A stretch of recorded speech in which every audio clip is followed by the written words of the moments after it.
તો રાજકોટ જામનગરને જોડતા સાંઢિયા પુલનો સ્લેબ નમી પડ્યો છે।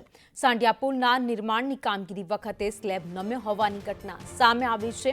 74 કરોડના ખર્ચે સાંઢિયા પુલની કામગીરી અત્યારે ચાલી રહી છે। કામગીરી દરમિયાન જ સ્લેબ નમી પડ્યો હતો। ટેકા ખસી જતા છતમાં 2.5 ફૂટ જેટલું ગાબડું પડી ગયું છે। નિર્માણધીન કામગીરી વધુ સઘન બનાવવા પણ આદેશ હવે આપી દેવામાં આવ્યા છે।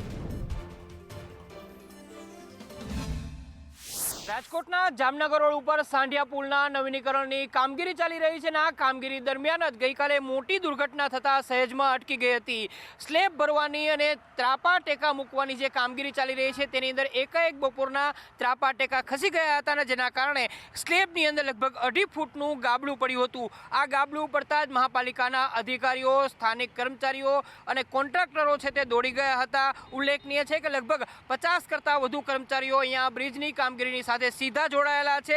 ગઈકાલે જો આ દુર્ઘટના ઘટી હોત તો તેમના ઉપર મોટું સંકટ આવત, પરંતુ દુર્ઘટના છે તેની અંદર સદનસીબે કોઈ મોટી ખુવારી કે અન્ય કોઈ નુકસાની થઈ નથી। ઉલ્લેખનીય છે કે 74 કરોડ રૂપિયાના ખર્ચે આ બ્રિજની કામગીરી કરવામાં આવી રહી છે।